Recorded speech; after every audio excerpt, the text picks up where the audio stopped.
I brought Walter through an ankle mobility series and his transformation was insane. So Deanna and I flew Walter in from Dublin to our hometown, Winnipeg, and we wanted to expedite his transformation. Now, he's been focusing on his feet primarily every single day, but also his full body. And his transformation has already been incredible, but we really wanted to take that to the next level. So what my focus was on his ankle mobility. And this guy trains in the gym, not to mention he's 73 years old. He was a rugby player, so he's riddled with injuries, adhesions, trauma. And what we're able to bring him through in this one session was mind-blowing. If his ankles transformed this much in one session, so can yours. We started off with the dorsiflexion ankle mobility test, classically going up against the wall and seeing how much your knee can track over your toes. What we did was a combination of fascia decompression, which is block therapy, in and around his ankles and his feet with a combination of strength and mobility exercises.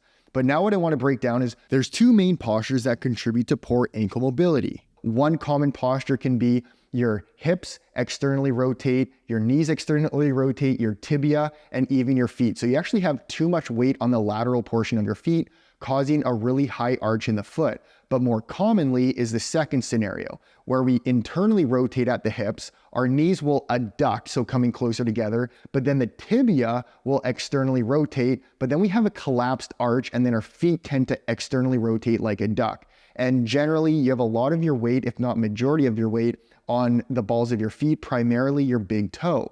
And then over time, that can actually develop into bunions. So what we actually need to do is start focusing on the feet to begin with.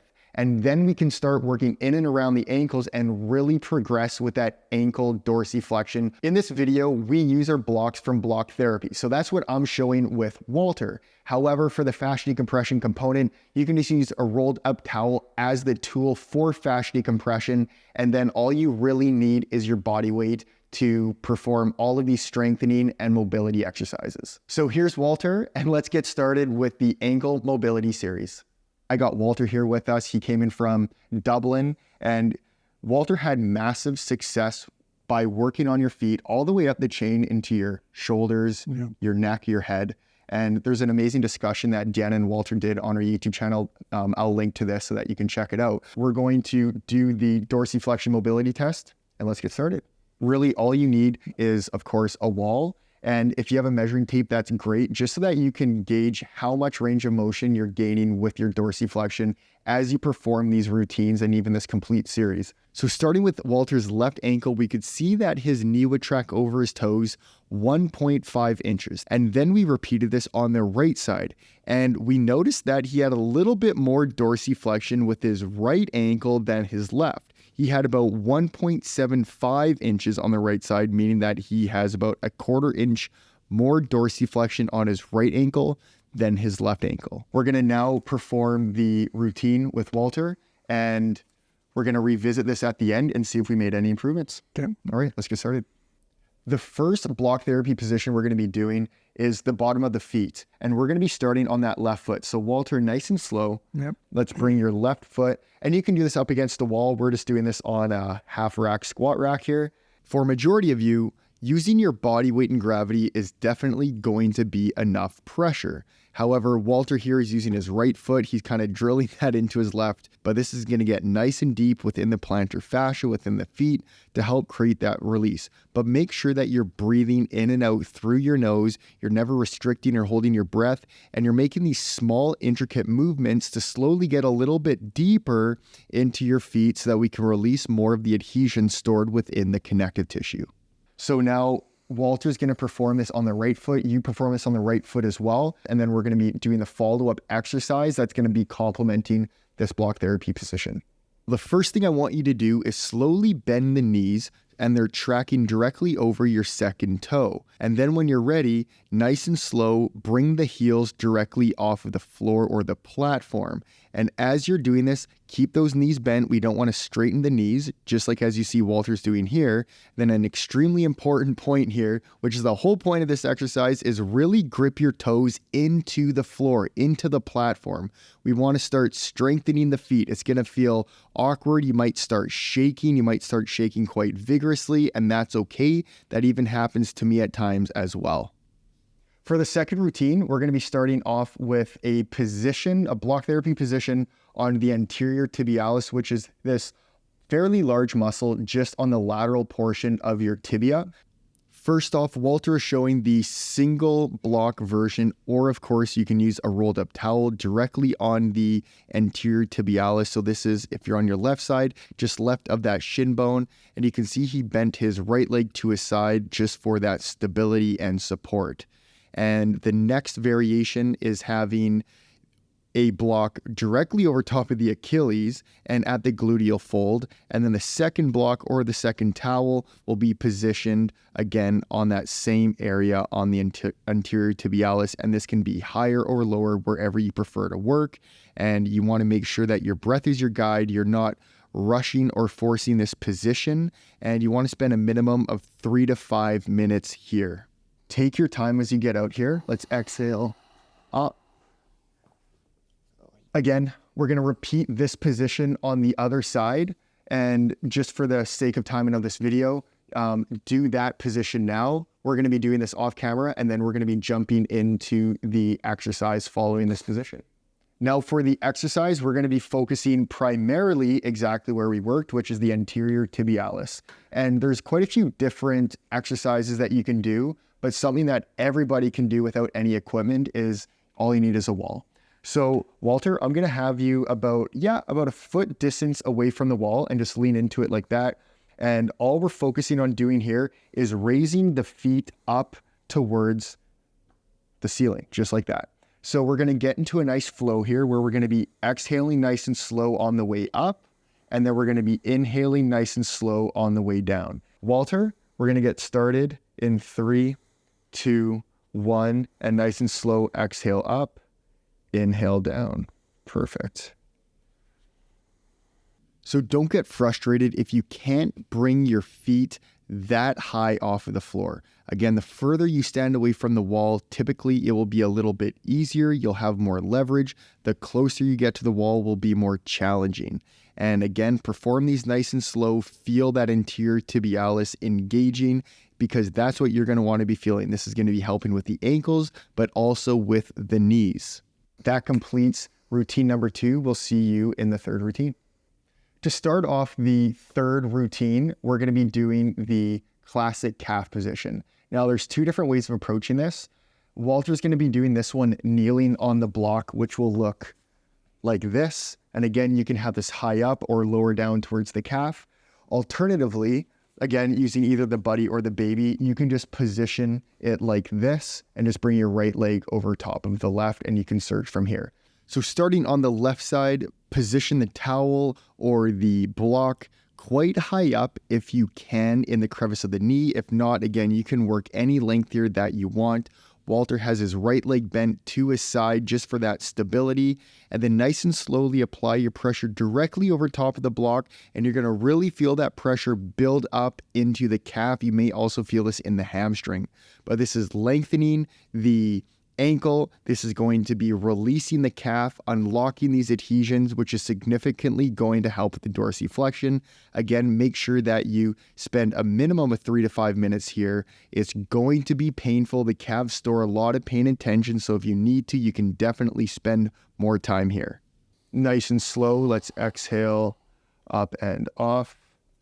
And then we're going to have Walter off camera perform that exact same position on the other side. So make sure that you swap to the other side, spend again anywhere from 3 to 5 minutes, and then we'll see you in the exercise portion of this routine.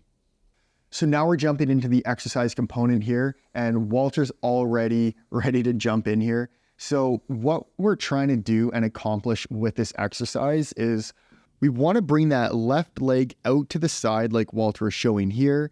And then the point is tracking that knee over the toes. We want to create more dorsiflexion, more mobility. We just created a lot of release. We strengthened certain areas, and let's bring that left forearm over top of your thigh, over top of the knee, and start leaning in. We want to trace and track that knee over the second toe, but make sure you don't lose contact with those 3 points of the foot.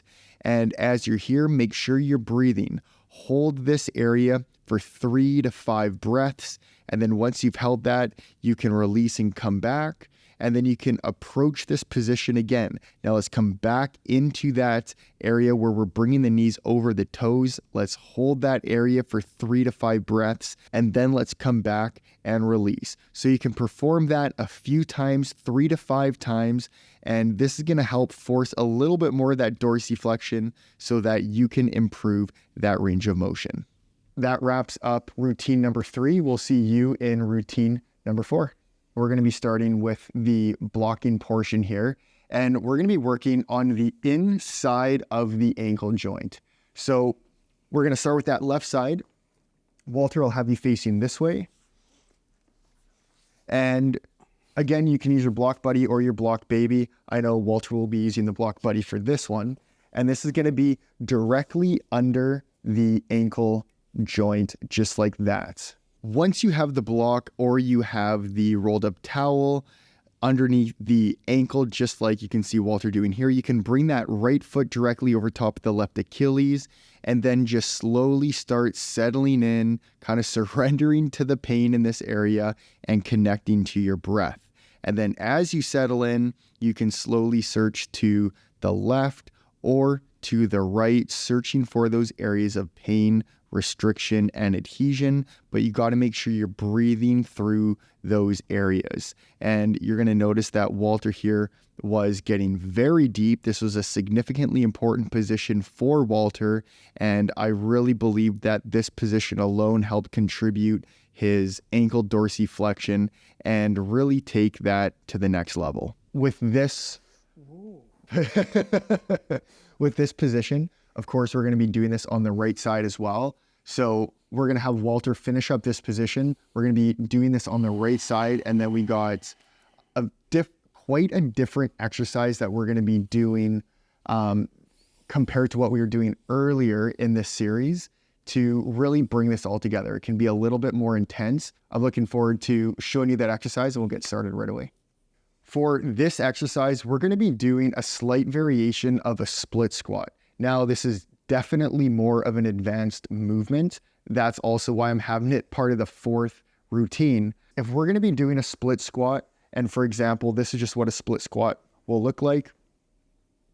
If we're going to be doing a split squat with your left foot forwards, I'm going to have a weight in my left hand. Now, this is a 5-pound weight. You can use something lighter or you can use something heavier, of course.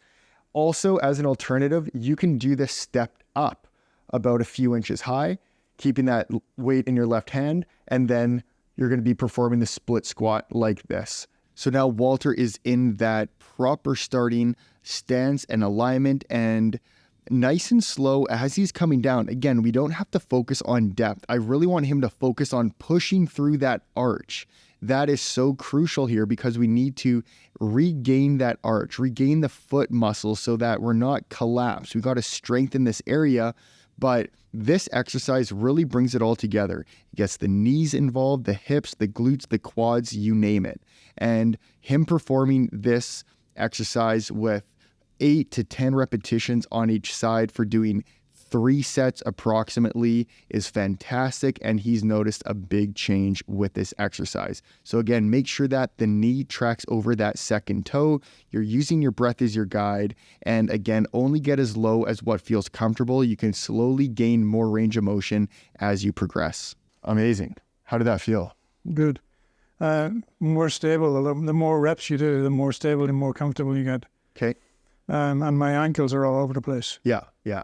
Well, you had huge releases before we even did this. You did amazing with this routine. Thank you so much for joining me and doing this. Pleasure. We're going to be revisiting the dorsiflexion mobility test. I'm very excited to see if we've made any improvements. And again, we're doing this all in one day. So we're going to see after about working together for an hour and a half, 2 hours, if we made any improvements. When we measured Walter's dorsiflexion after we did the routines, we noticed that he gained 1 full inch with his left foot. And then we measured this on the right side, and we noticed that he gained about 0.75 inches, meaning that in total, he has about 2.5 inches of dorsiflexion on his right ankle. So really that means that his ankles now are symmetrical, which is absolutely incredible. And that was the goal and something that we wanted to accomplish. This is obviously a longer routine, but you can pick and choose what little routines and what exercises and positions that you want to perform to construct your own mobility series. This wraps up the video. It was an absolute pleasure having Walter here and to see him transform in front of my eyes over this past week. Walter and I also had a separate discussion that we filmed here. That's going to be uploaded to our Block Therapy channel, so you can check that out. We will be uploading it relatively soon. And that wraps up the video. So thank you so much for tuning in. Make sure you subscribe, like this video if it's helped, and comment below if you're really noticing a change with your ankle mobility. And of course, ask any questions below. I look forward to seeing you in the next video.